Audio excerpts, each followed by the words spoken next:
You was able to meet MJ, right? Yeah. How was that? Man, Mike, it was weird. It was cool, but it was weird because it's like, so mind you, when they first set up the meeting, my assistant was supposed to call me before Mike called me to let me know that somebody had gave Mike my number and he was gonna call me. But Mike actually called me first.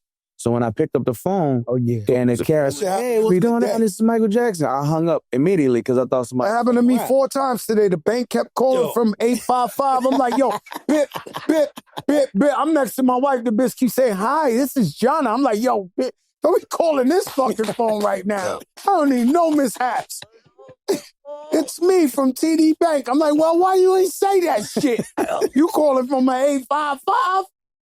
Yo. Lead it with your first name. Hold on, Mom. No. Not doing that. Who's that? Don't know. But yeah. So what happened? So I hung up, and then my assistant called me like, yo, are you sitting down? Yeah, I'm sitting down. Michael Jackson about to call you in 10 minutes. I'm like, nigga, Michael Jackson called me 10 minutes ago. And I hung up in his face. You almost fired. You wanted to die. I hung up on Michael Jackson. Oh my God. That's so anyway, so we got back on the phone. Did you apologize? No, I lied right away. I lied. I'm like, yeah, it was a bad reception, bro. I was driving under the bridge and the joint just dropped. He sounded like Michael Jackson? He sounded like, hey, how you doing? I'm good. Who is this? It's Michael. Michael who? Michael Jackson. Ah, cool, click. Nah. And then when you spoke, how Michael Jackson got my phone number? Michael Jackson. Yeah. So first, I didn't know Mike was tall. Mike was like 6'2", 6'3". I didn't know that either. Or maybe he was tall in my head. I don't know. When he walked in the room, the nigga was 10 feet tall when he walked in the room. He had on a black suit. He had on aviator sunglasses that was mirrored that he didn't take off the whole time. We was there for like an hour. He did not take the glasses off the whole time. And we talked about music. When he first walked in the room, he said, "Oh my God, you know what my favorite song of yours is?" And I'm like, "Favorite song of mine? Do you know?" Yeah, that's wow. Favorite song of mine? That's nuts. Bro, it was nuts. But what was his favorite song of yours? Go On Girl. Please don't worry about me, I'm fine. That joint. And he sang it. And I turned into a 12-year-old girl instantly. Oh. I kept it in though. I kept it G. I'm like, that's dope. No, I cried. Man. You know, Michael Jackson, he's one of from the Bronx. If Michael Jackson walked in here, I was gonna ask him, did he drop his flag?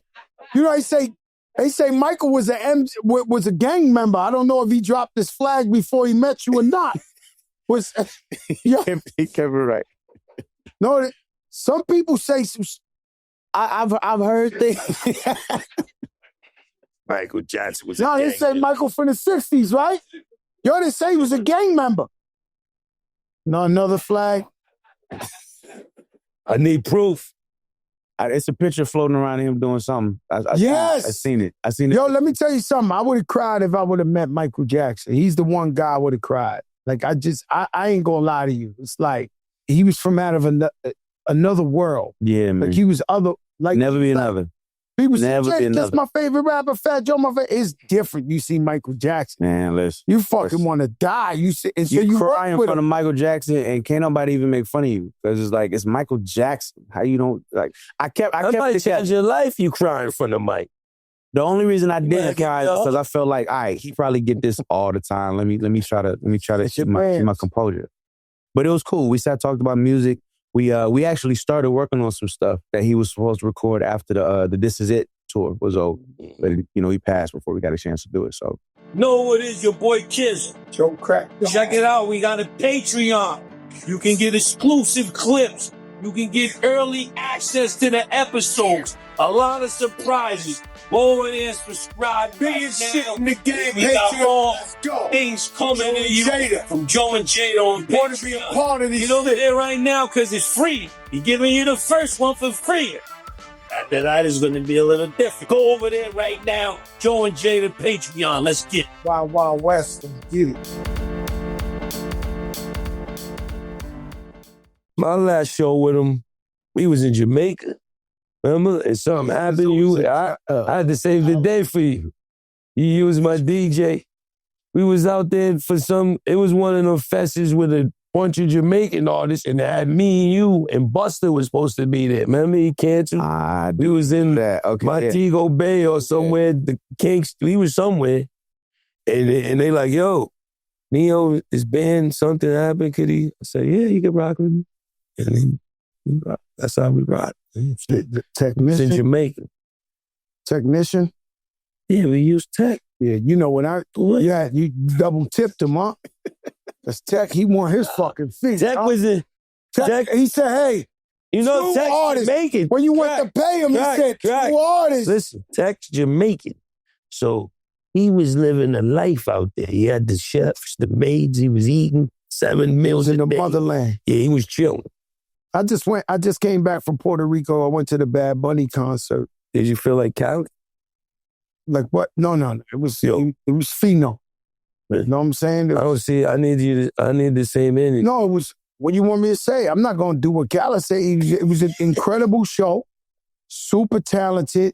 The fucking aesthetics was crazy. The vibe in when we landed on the plane, the pilot was like, "Welcome to Bad Bunny," and the whole plane went crazy. Man. Like I never, like that whole island, I heard he generated like $700 million for the island. And the whole theme of the show is based on like gentrification of Puerto Rico, that grandmothers are selling their cribs and you know, and so he brought all that money back to the economy. It was really incredible.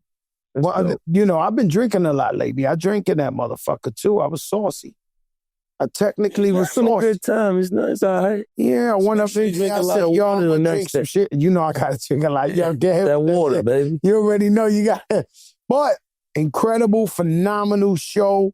One of the greatest shows I've ever seen in my life. And then the next day, I snuck into that Brian McKnight show. When's the last time you seen Brian McKnight perform? You seen that man in a while. He was in Puerto Rico? Nah, he was in Jersey, you see? I snuck in the Inglewood Theater on the low.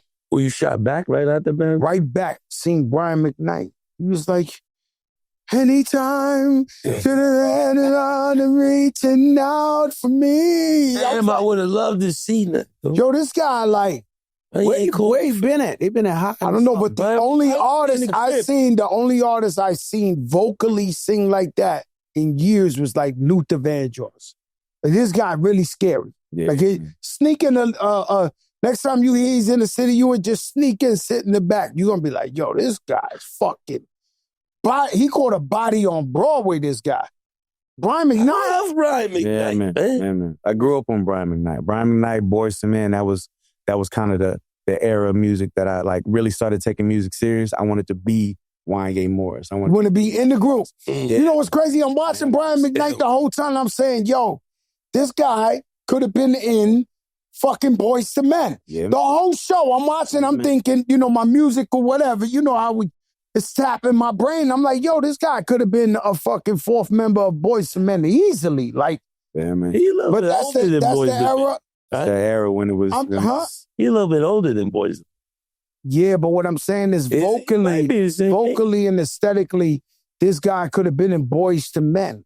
They did one joint together. It was a Christmas joint. Let It Snow, whatever. Let It Boyz II Men is I think that's the only joint they ever did together. But that was a joint. That's ill.